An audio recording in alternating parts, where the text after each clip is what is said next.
Live from Southern California. I want to wish you guys a happy Valentine's Day and happy Wednesday Ash Day. You're watching the North American Hockey Authority, presented by today'scalifornia.com. I'm Craig Campbell with today'scalifornia.com. And in studio today, we got Ed Heathouse. He's the AHL off-ice official for the Coachella Valley Firebirds that play right here in the Thousand Palms area. And in Palm Springs, California, in studio is Charles McPike III. How you doing, Charlie? Great to see you. Man, you guys are all looking sharp. And, I'm just going to start right away with happy Valentine's Day, guys. What's happening? I think we're all single. Happy Valentine's Day. There might be a reason for that. Well, yeah, Wednesdays. We're always on this show when people want to be with us. And, we're here serving North America, having a great time. Hey, guys, let me tell you a little bit about this show, different segments that we have. We're wanting to elevate all of our hockey IQ, so your participation is warranted. If you have any questions or any comments, or let us know where you're watching from, whether it's live or whether you're watching a replay throughout the week, let us know where you're at. We'd love to hear from you, our fans. So, hey, guys, you know what? Let's do a quick shout out on Happy Day on Valentine's Day. What do you think about Peter Puck and what's his lovely wife? Lovely Puck? Penny? But I know that they got married. It's unbelievable that the Pucks got married. Pucks. There they are. Happy Valentine's Day, Peter and Penny. And to all you lovers out there, of course, and our mothers and all of our special people.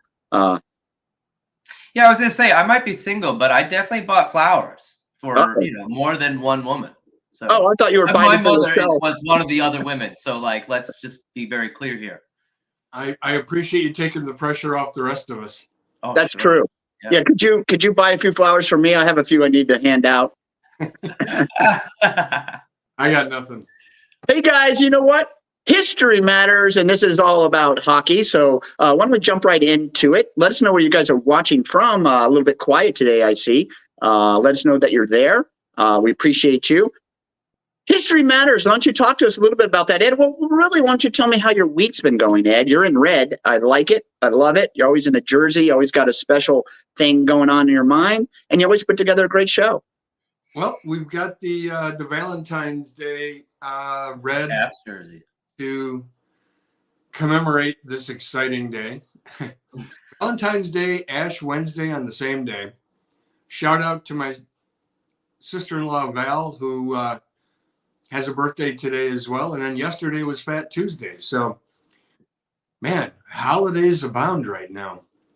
We get Fat Tuesday, and then we go into Ash Wednesday. I obviously have – history does matter. Obviously, I have a little bit of history to learn because I don't really know what either of them are. Well, off the air, we'll clue you on in. But Okay, I appreciate that. Thank you so much. I keep this thing hockey focused as much as I can. And this week in hockey history, Georges Vezina became the first goaltender in the National Hockey League to record a shutout in 1918. What's his nationality? He's French Canadian. French Canadian. Now, when he was he playing in Canada, or was this a United States-based game, this shutout? Yeah, no, Georges played for the Montreal Canadiens for 15 years, from 1910 before the NHL to 1925. And it took him until 1918 to record a shutout? No, the NHL started in 1918. Oh, okay. I got you. I understand. So he was the first one to record one. He played till 1925 and passed away in 1926 from tuberculosis. He retired because of his diagnosis. Vaccines work. He was only 39 years old. So the tuberculosis is still something we haven't cured. So, oops. Yeah. Vezina, you hockey fans may or may not recognize that the trophy handed out to the number one goaltender of the year is called the Vezina Trophy. So the way that came about in 1926, after George passed away, the Montreal Canadiens donated the Vezina Trophy to the NHL to award to, back then it was the goalie that gave up the least number of goals. But that became kind of tough to do because goalies play different amounts of games. Mm-hmm. So what they did is they changed it. Now it's a vote from all of the general managers in the NHL. So you got 32 guys who vote for the best goaltender, and the Vezina Trophy. It's a real piece of art and a piece of work. Hey, can we have a picture of that? Do we have I think it's big too. Yeah, I do have a picture of that. Yeah, give me just a second. Let's see. Is it this guy? There it is. That's yeah, this is a serious piece of hardware. That's the Vezina Trophy resting at its home in the Hockey Hall of Fame in Toronto, Canada. And okay. That's some scale. I think I cut out a picture of Henry Lundqvist when he won his first Vezina in 2012. This will give you some scale. Lundqvist is a big guy. Yeah, I was gonna say, do you happen to know how tall he is? Because I know he's a pretty tall dude. And this is the same. I'm sorry. And he 6'3", 6'4". Okay, here we go. Oh my gosh! So this trophy is still handed out every day, every for the best goalie.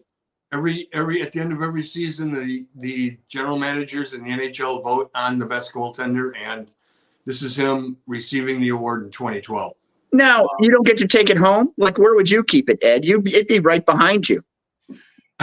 No, it would be right in front of me. Yeah, it would be. That's true. I agree. That's exactly what you would do. That thing was massive and well worth. I mean, to be the best goalie and to have all the GMs basically, vote for you. Mm-hmm. I think that is deserving of trophy that large. Now, do you take that home, or does it literally go back to the Hall of Fame? You don't get to actually keep it. There are little plaques on it that denote the winners, so your name gets put on it permanently. Like, I was going to say like forever, but that's a little redundant. And you don't get to take it home, as far as I know. When you win the Stanley Cup, players can take the Stanley Cup home to their hometown for a day. And I think the goalie should be able to keep it. I'm disappointed that they actually literally, goalies are just, they do so much work and they're mistreated. They can't even bring their own trophy home. It's a 98-year-old piece of hardware. I would imagine it's getting a little brittle at this point. At your house, it get fixed. I have a question.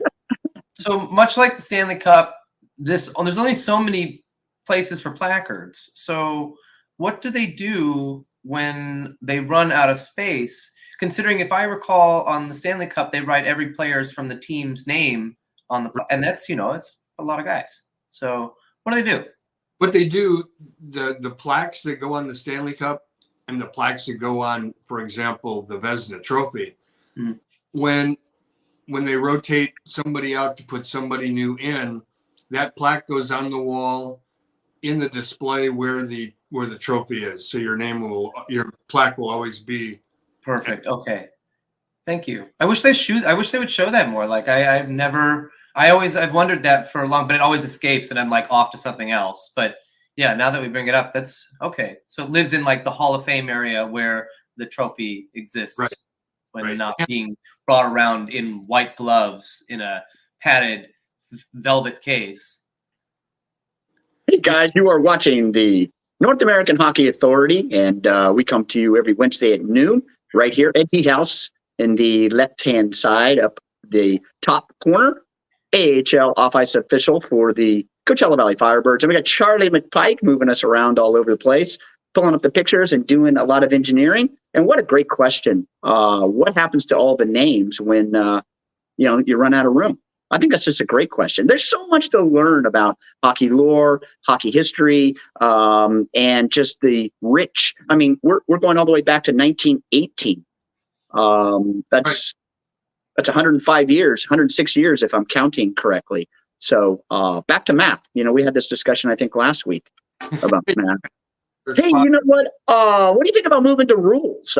We like rules. No, we don't like rules. Oh, no, it's Ed that doesn't like rules. As a player, I create as much gray area and bend every rule. pretty sure your blue crease was a little gray. As an on The stick.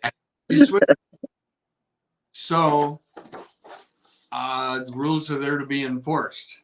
And we have a very interesting situation that happened last Saturday. The Ontario Senators were taking on the Toronto Maple Leafs in the Battle of Ontario. And something you need to know going into this is that Ontario sits in the basement of the Atlantic Division. They're not only last, they're dead last. Toronto is up scrapping for a playoff spot. And with the win on Saturday, Ontario has now beaten Toronto 3 out of 4 games this year. So as you imagine, it's a very emotional game. It's a very, emotionally charged gathering whenever they get together. And so what I did is I wanted to talk a little bit about the NHL rulebook versus the code that players abide by. And the code is basically unwritten rules of hockey. Hockey used to be considered a gentleman's game, and there are still a lot of unwritten rules that are being followed, but the game has evolved over the years. The code has evolved over the years. And what I want to speak to once we look at this clip is the difference between the two. And we're going to run the clip twice because it's pretty short. You're going to see Craige from the Senators get a breakaway with an open net at the end of the game because Toronto had pulled their goalie. And typically you just kind of slide the puck into the net and you skate off and you don't. This is a slap shot, yeah. But he uncorked a slapper, and it was basically a punctuation point. And he was at home, and it's a home crowd. And it's also worth mentioning that he's also a 21-year-old rookie. And even as a 21-year-old rookie, I know he knew better. And the fact that he did it anyway, but he went totally against code. And as a result, Riley from the Toronto Maple Leafs took exception to that and cross-checked him to the face. Let's see it. I want to see it. It's funny, before you even brought that clip up, I had seen that on SportsCenter, and I was like, oh, wow. He clapped the open net, and then immediately judgment came right for. Okay, here we go. Here's the clip. What'd you say, Ed? Can we not hear you? Hello? Ed? I can hear me. Ed, are you there? Well, that's okay. Put up the video real quick. All right, we'll put up the video. Ed, reconnect real quick. Restart, Ed. Yeah, we'll show the video. I'll write him a note to restart. Yeah, we'll run the video real quick. Nylander for Marner. So I'll just say what Ed would probably say. So we've got this, the Maple Leafs are in zone, and they're on the power. They've got an extra man on the attacker, and then he gets this, oh my God. And usually you just, put it in, but he claps it in. Like, that is incredible. Oh, and then immediately judgment came right to the face. Immediately. I tell you, it's amazing how high strung these guys are. They're watching, as Ed was saying. There's code. There's just code at the game, and then of course there's rules. You can do anything. Open net. You can shoot it however you'd like to shoot it. Hey Ed, can you hear us? I don't know if he's catching our restart message. I don't think he has. Yeah, Ed, can you restart your camera, bud? Because it's not coming back. There we go. Okay, we'll cool. Wait for Ed to come back real quick. It made me kind of think about, when you're driving 70 miles an hour, but you're doing 85, it's like there's a rule, it's 70 miles an hour. But in this case, he went 92 and had retribution immediately. Now, I wonder if there was a penalty for roughing or high sticking on that play. There was a penalty, but it was a justified penalty. Like anybody should like that man right there is exactly, he steps up immediately and wipes the face. Right. And I mean, it's just dude, oops, there's Ed. He's back. that is so cool. Hey, Ed, can you hear us? Yeah, I completely lost all audio. That's Well, okay. You're That's fine. okay. I'm glad We'd love to have you restarted. back. We've Yep. thoroughly enjoyed this a couple of times, and of course, you can see the cross check right now, the retribution right on the screen. We'll let you explain it though, Ed. Do you want to? We'll start from the beginning, and you go right ahead. Yeah, well, no, there's no need to explain if you've seen it a couple of times. But here's the deal. Greg from Ottawa broke code Right. by clapping the puck into the net, adding that exclamation point at the end of the game. And what he was doing, he was playing to the fans. The fans were excited. You know, they beat Toronto again for the third time this year. And within a province in Canada, that's a really big rivalry. Yeah, the Battle of Alberta is Edmonton and Calgary. And whenever they get together, you're always going to see fireworks. So Well, just think if you had, I'm sorry, just think if you had, you dropped the goalie, and let's say you actually scored against the other team, they'd be very celebratory. So it's kind of weird that if you leave your net wide open, I don't know why there's a code. Obviously I don't play the game, so I don't know, and you'll probably let me know why it's important. But really, you leave that net open, you're letting your goalie come against us. I ought to be able to shoot that into your net however I feel like it. That's just I guess a point counterpoint topic at some point. Well, it was the end of the game. You pull the goaltender for an extra attacker. Right. And if they had scored, they'd be celebrating. So I don't see why, if you're have an open goal, that you don't, you might want to play around a little bit. Put the exclamation point on it. The code dictates that you're a gentleman and you just slide the puck into the net. Gotcha. Yeah, you take your goal and You don't celebrate. You see, the thing, it's not the celebration about the goal. It's the fact that the goal was done in such a way, in such a fashion that it was borderline offensive. Right. That's just because they lost and they're whining and they're sad. Because if you think about it, once again, this kind of point counterpoint, and I kind of agree on code. I understand. I played sports, but in this particular case, I'm just looking at hockey, going, but the other team is trying to beat you. In other words, it's not like say in football where you're up, 21 points and you just run it in, on them, where you're adding extra to them. In this case, they're still trying to beat you. So it doesn't matter how that goal goes in my mind. If you're up 2-0, maybe then that's kind of a sloppy way to go. But anyway, I'm glad you got cross-checked. Well, do you want to watch it one more time? Because I enjoy it. I do. The immediate retribution made me happy. For Marner, swat to Morris, and Kobe got a stick on that. It'll come to Matthews. Time running down. Nylander can't get it through. It'll be sent ahead and quickly break. Tiny slide forward for him. Finishing touches. Love it. Oh, good. Takes exception to that. That was good. The Battle of Ontario. They all have Tavares. Oh man, they're all. This is why we love hockey, Ed. I've heard a lot about it. I was talking to a young lady at the show not too long ago who mentioned fighting. Love the fighting. Wish there was more fighting. She was surprised that there wasn't more fighting. Tried to explain, obviously, the amount of money that some of these guys are making. Fighting's still part of the game, although it's changed over since you and I have been alive. Yeah, the game continues to evolve, and fighting's still part of the game. A lot of the code dictates how the fighting happens. But there are also other things within the code. For example, if you're up, Craig, you use your football reference. If a team is up 5-0 and they get a power play, the coach doesn't put out the number one power play line. It's just the right thing to do. Sliding the puck into the net and not taking a slap shot is the right thing to do. Now, Yeah, even though they were only up 1-0, it's the, you're right, Ed. It's in my humble opinion, but I grew up playing, and yeah, it's, I don't know.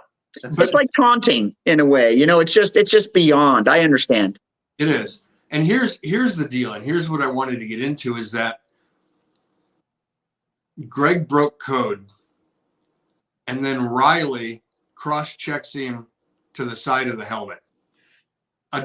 In my opinion, a clear, deliberate attempt to injure another player. Yeah. Breaking code is one thing. You don't get a penalty for that. You'll get roughed up somewhere along the line. Breaking a rule and having a stick foul and an intent to injure and a match penalty is just a lack of discipline. And I've said 3 times, the game is evolving. I get it. But if you look back to the 60s, 70s, and 80s, Toronto would have just taken that goal and shoved it into their memory bag, and they would have waited till the next game. Or if Riley really was that mad, you drop the gloves. There are ways to handle it, and there are ways not to. And Riley, hearing with the Department of Player Safety yesterday, he got a 5-game suspension.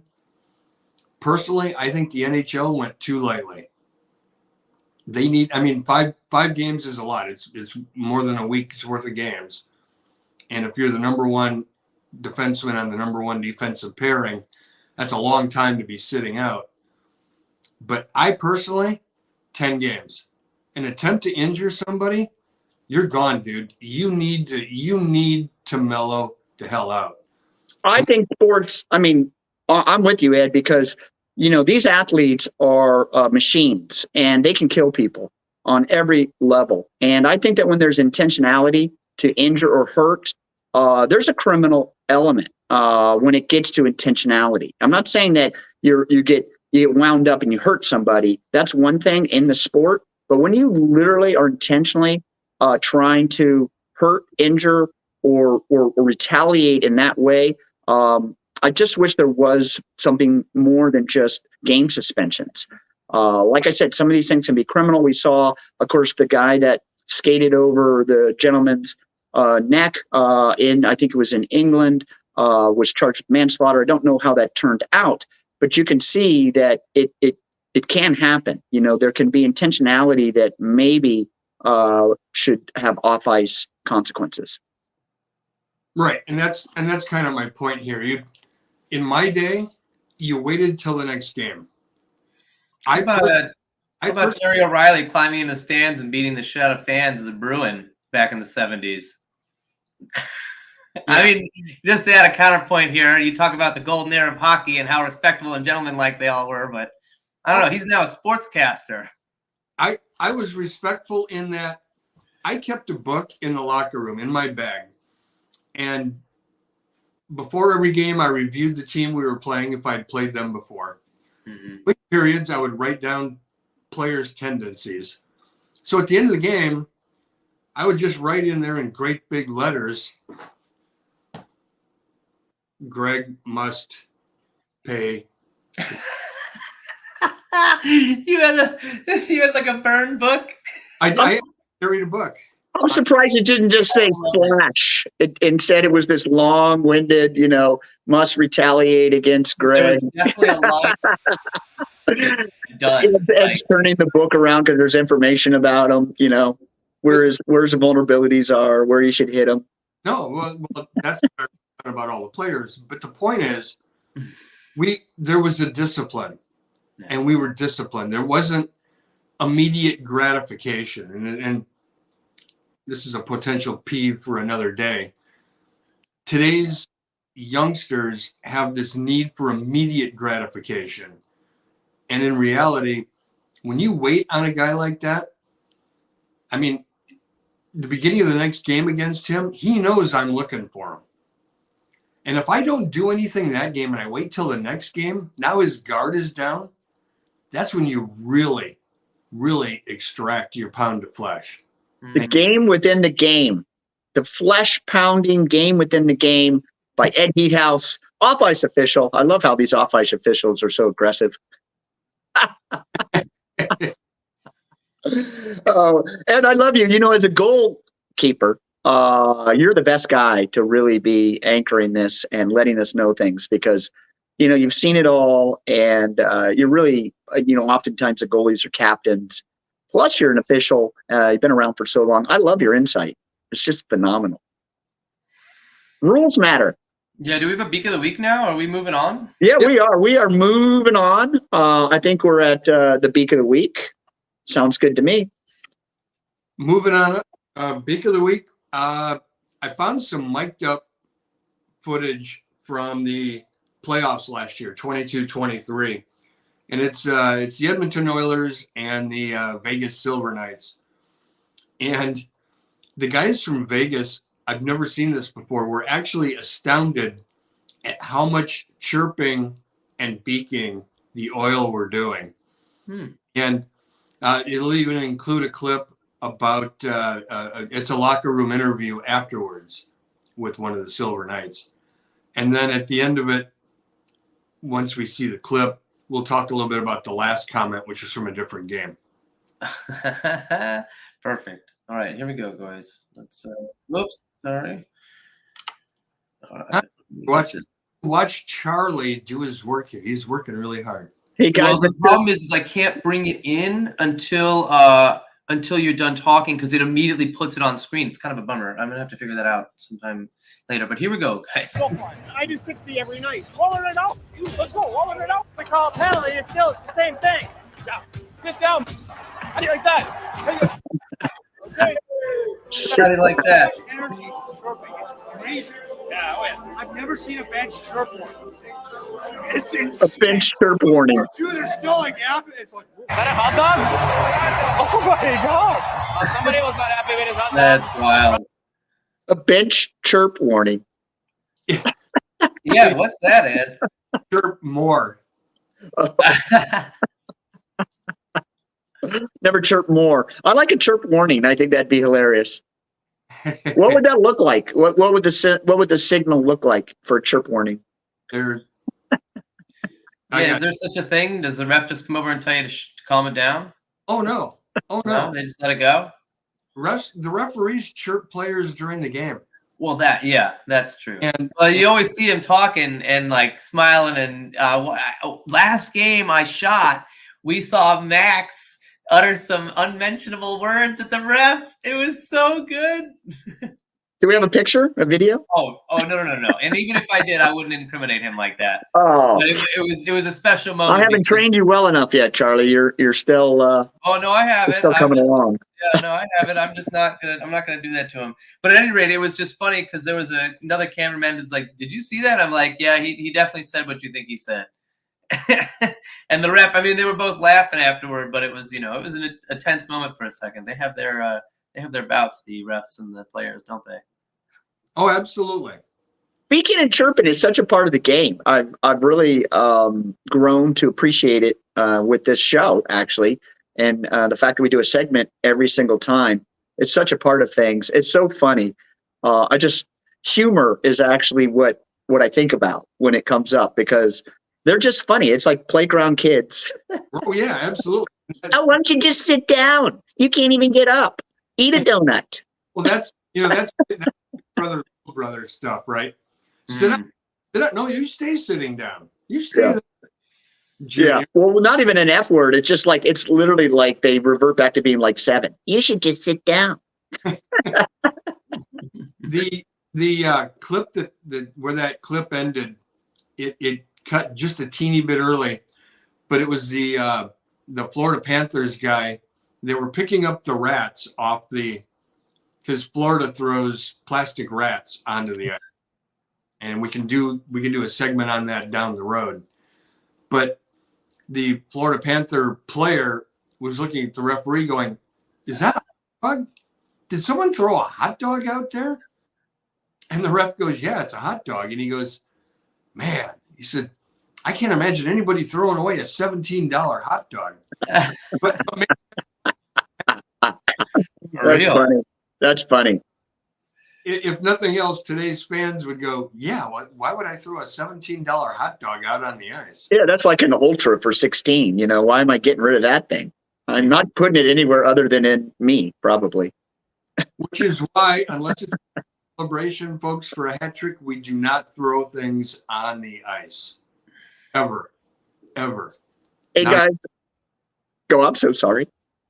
We're watching the North American Hockey Authority. Just wanted to let you know what this is all about. We're trying to elevate all of our hockey IQ. And of course, please comment if you have any questions at all. Let us know where you're watching from, whether you're watching live or at another time. We love you guys. We love our fans. We appreciate you. Ed Heathouse on the left-hand side, Charles McPike down below. And I'm Craig Campbell with todayscalifornia.com. That was your Beak of the Week. Hey, guys, let's roll into some Firebird talk. First of all, I just want to mention your jersey, Ed. A beautiful Valentine's Day jersey, all in red. Really appreciate it. You're looking sharp. What is with the jersey? Can you tell me anything about it? This is from the 1992 Orange County Capitals. This baby has seen some use. This is a vintage Capitals jersey that we wore back then. You can see like some of the stars are missing. Is that the one that's got the big skate cut in it? It's got a big skate cut both on the side and on the arm. It's actually really tough on because the entire sleeve has just got a big ass skate cut on it. Now, do you get a discount for that, or do you pay up for that? I paid dearly for every mark that's on this thing. There, you'll see a black mark right there on the camera. That was somebody's stick. And yes, I still remember who did it. And yes, I will get him back one day. I know you probably have a log entry still. It probably is in your bedroom. It's up there. You got people that you still want to visit. That's right. You know what? I'm scared. Ed is one of the greatest men on earth. We love him, and we always want to be kind to him, for sure. Firebirds. Yeah, I was going to say, let's get back on track. What about our Firebirds, boys? Guys, we're winning. We're moving forward. Another shutout, I think, that you just witnessed, Charlie. Yep. You tell us, man. You were there. Of course, Ed is there also. How was the last game, in your opinion? They're looking a lot like they were this time last year. The cohesion of the team and the comfortability that they have with each other on the ice, I think, is really being displayed. And you can, they're starting to have fun again. I think that was one of the best parts about watching them last year was you could tell they're having a great time, and we were having a blast, and it was just a party. Every game was just like, you could expect by the end of the first period that we were already going to be up, and everybody's just like, this is great. Like, let's party. And then we get more goals, and they maybe score a couple on us, and who cares? Because we're going to win, because we're amazing. So I think the belief is really where this is now changing. I think they're starting to think that they, are capable of doing, all of the things that the Kraken organization is asking of them, being handed down in terms of the way that they play. And I think that it's just finally clicking. So they're finding their line mates, and then this is also a testament to Dan and all of the assistant coaches. They're all doing, I think, a great job. Love our coaching staff. A lot of fun to watch. I expect that we'll do, considerably better for the latter half of the season than we did in the first half. I know all of us had our questions. But from my take, I'm excited again. Who logged the shutout? This one was Drieger. So, when we got both our goalies working like this at this level, we're going to be very, very difficult to beat. Especially, like you said, as we're maturing in our lines and all the fit is working. We got two goalies that are literally pulling shutouts, winning shootouts, and doing what they need to be doing to give us an opportunity to be leading the league here. Yeah. I mean, I think that's a really good distinction, the shutout that we lost, a week and a half ago. I now start to think of more as an outlier in terms of a statistic than an actual indicator for, there being something wrong. Because, again, shutouts are like it sucks because it's not necessarily about the team and their ability to beat the other team. It's about individual players and their skill in a one-on-one with another goalie. One that they probably have a history with, no matter if they played on the team or not. So it brings in, I think, another dynamic to the game that isn't actually but it is obviously a part of the game. So I don't know. I would say that beyond that shutout, or excuse me, that shootout loss, we're steamrolling right now. Really. Megan Ruth, our other amazing photographer, credentialed photographer, had a birthday at that game. I'm just going to say it. She turned 20. I mean, it's unbelievable. She's so mature and amazing out there shooting for us. Firebird's #1 fan really last year. And so when she doesn't shoot, one of us is shooting the game, she comes as the #1 fan. She had signs. She was prepared. Lots of pictures and hugs with all the people that she knows there, and just the relationships that she's developed. Happy birthday and happy Valentine's to you, Megan. Happy birthday, Megan. And to give things a bit of an overview here, the Firebirds are on a 7-game homestand, the longest one of the year. Mm-hmm. And it was interrupted by the All-Star break. We played 3 at home, All-Star break. The guys are off for 10 days, 9 days. And then we got, 4 more at home before we head back out on the road. But they have secured standings points in 9 consecutive games. And that's what's propelled them into first place, albeit by just a little tiny bit. But they're hanging in there in first place. And I think good things are coming, because in February, 7 home games and only 2 away games. And that's when we've started to make this astronomical climb in the standings, going from number 6 to number 1. The month of March is going to determine where they are in the playoffs, as far as I can tell, because only 3 home games in the month of March, and games on the road. Looks like we've been winning the shootout. I mean, the shots on goal battle too. As I just watched through the year, remember last year, sometimes teams would get in those 40s against us. We seem to be really keeping teams down on shots. They've got to score early to beat us. Yeah, and it's establishing the tempo right at the beginning. Charlie hit on a good point in terms of team cohesion.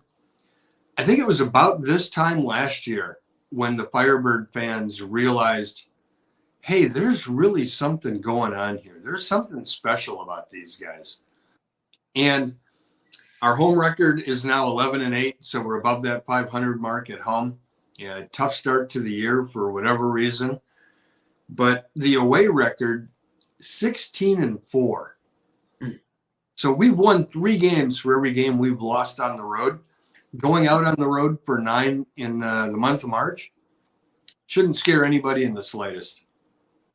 Yeah, I mean, not only do you think about having confidence that your record is actually better away, that's got to get into your mind positively as your team goes out there to realize, you know what, we're skating great wherever we are, and we're going to bring it to your home and beat you.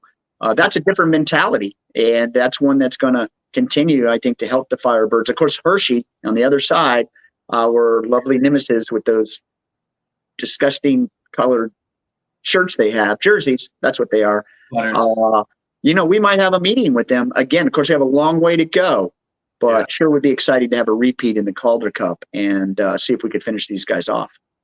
Whole lot of chickens got to hatch before that happens. I know. I was just dreaming a little bit here. Why not? Charlie, you were at the press conference after the Henderson game last Saturday, right? Mm-hmm. Drieger talked a lot about how this team is coming together.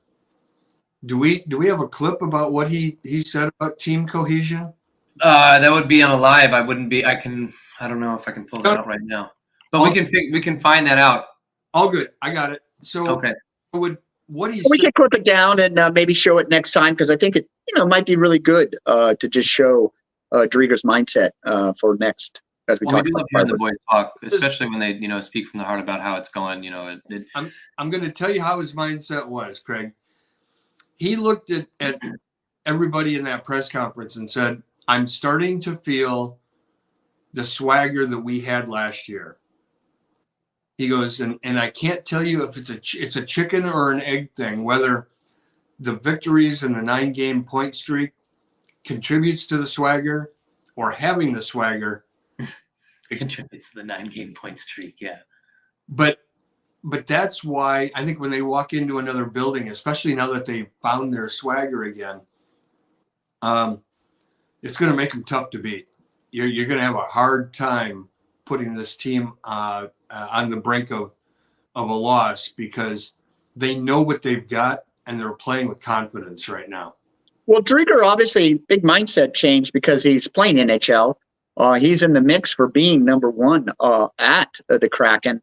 And then he comes down, he starts to play here a little bit.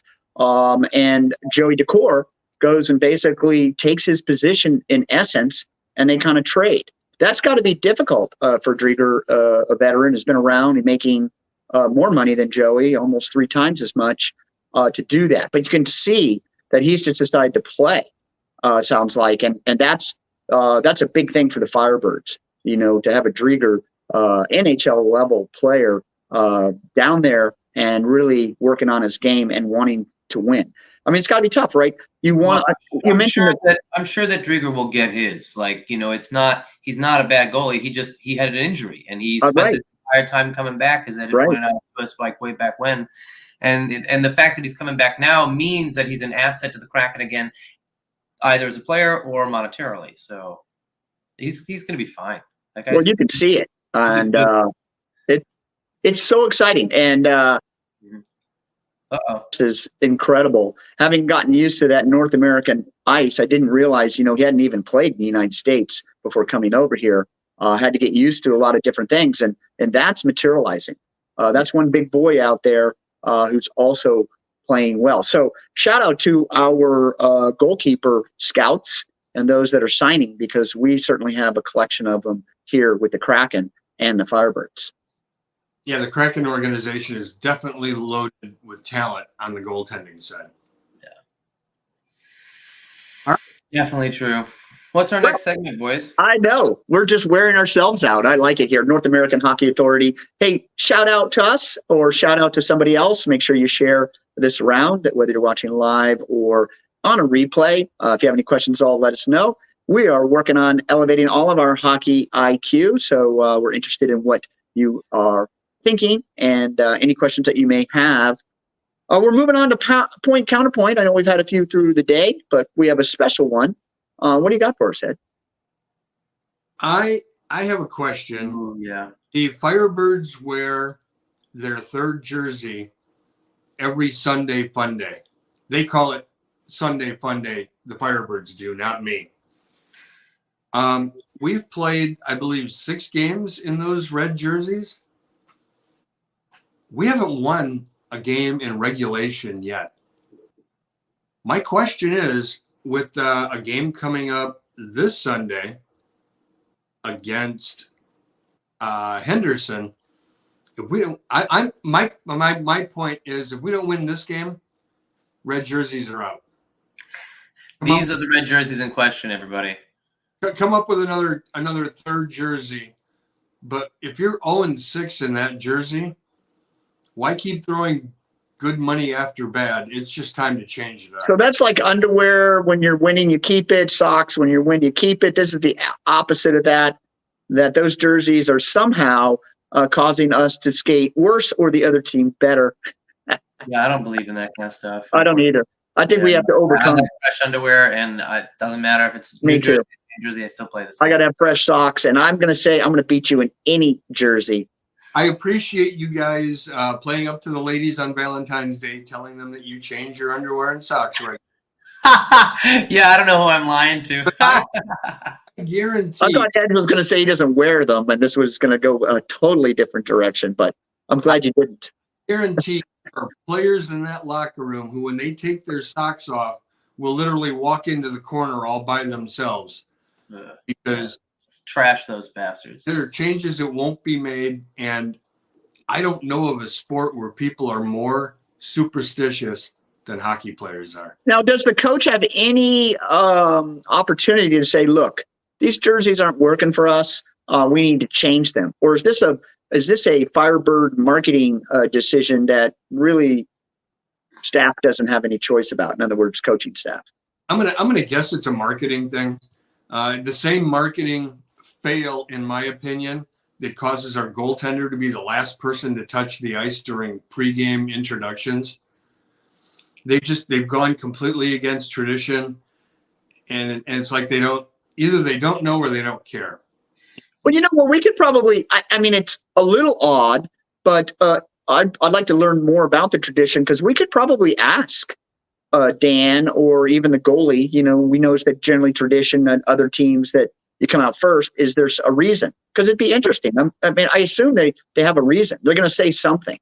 It's marketing, because I heard Rob, the guy who does the in-game entertainment, they did an interview with them, and somebody point blank asked him, "You understand that the goalie coming out last during introductions isn't normal, right?"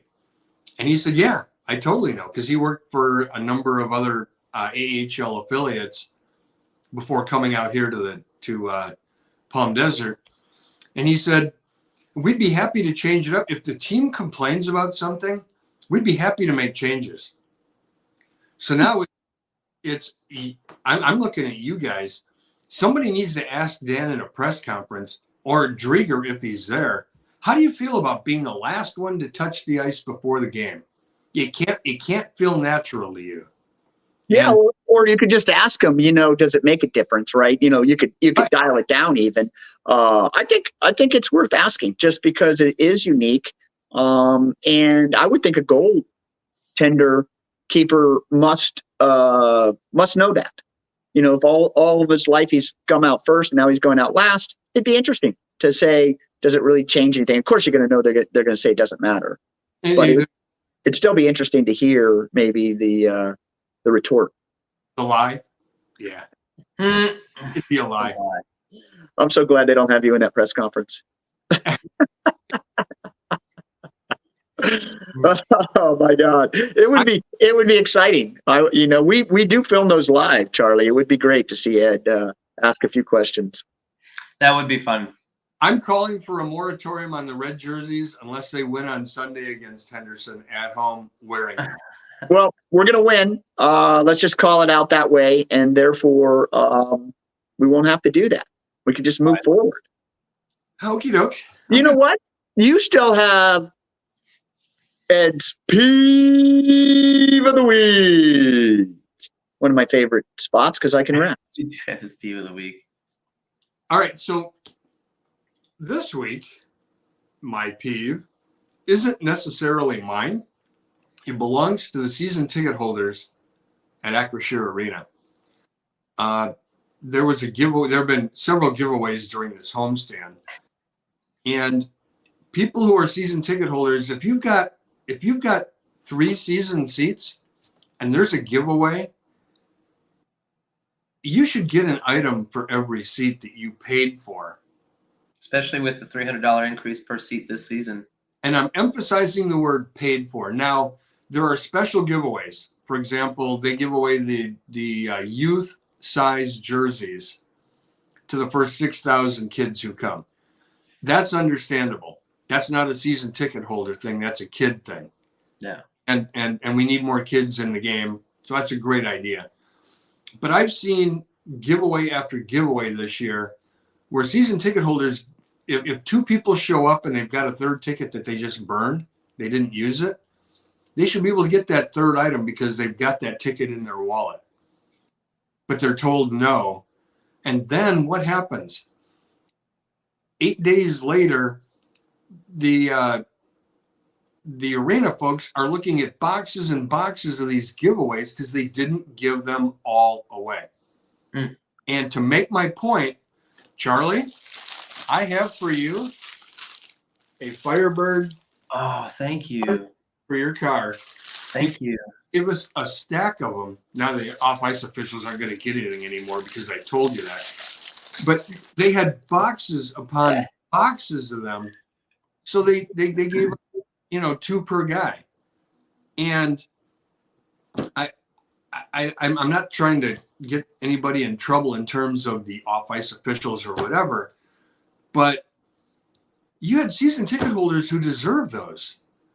And yeah, and as you said, Charlie, with the increase in prices and the prices they already pay, you pay for 3 seats, you get 3 sunshades. I don't think it's that tough. And that, my friends, is my peeve of the week. So the only thing I would say as a thought process is you did mention that there's a limited number. So I wonder if they get worried that if they give away, one to the first, 6,000, that the 6,001 or 5 or 7,000 doesn't get one. I don't know. Or do they have one for every single season holders that if they do, then it's obvious that they should just give them out to the season ticket holders. Well, if it's sunshade night, I believe they give them out to the first X number. But a season ticket holder should be able to go to their representative in that corner booth up on the concourse and tell the rep, hey, we got 2, but we paid for 3 seats. We'd like to have one. We have 3 cars. We have 3 seats.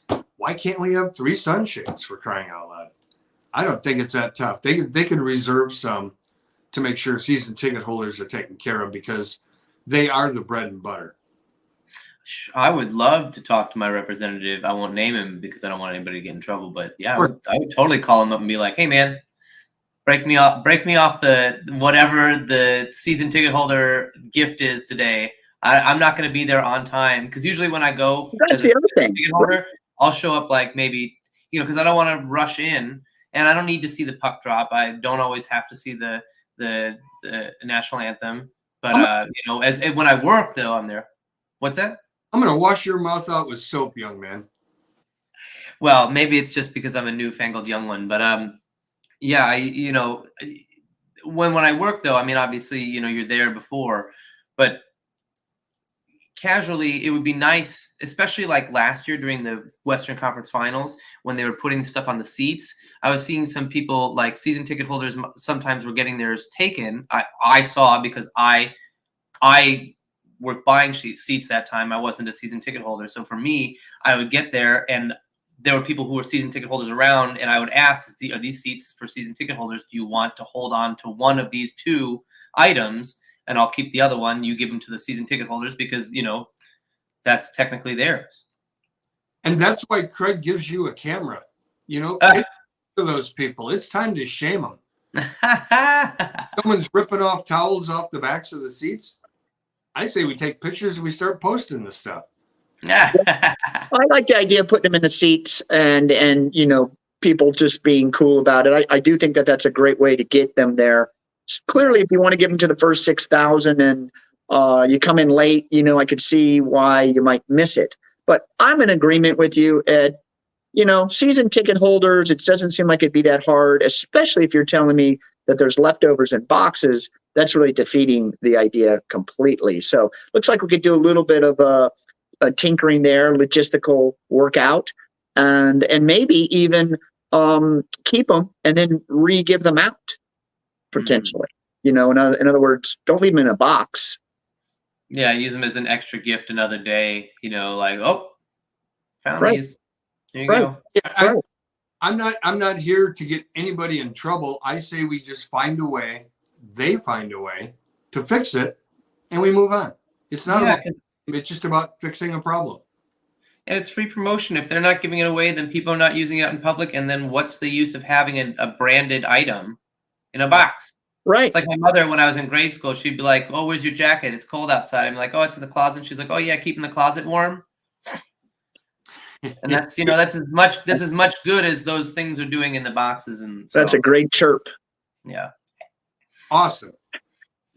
Hey guys, you were watching the North American Hockey Authority here in Southern California. Beautiful day. Happy Valentine's Day to you, and of course Ash Wednesday. I hope you guys are preparing for a wonderful evening. Shout out, of course, to all of our mothers, alive or not. We love you as well. To my sister too. I mean, it's just really a special day. I love the red, Ed.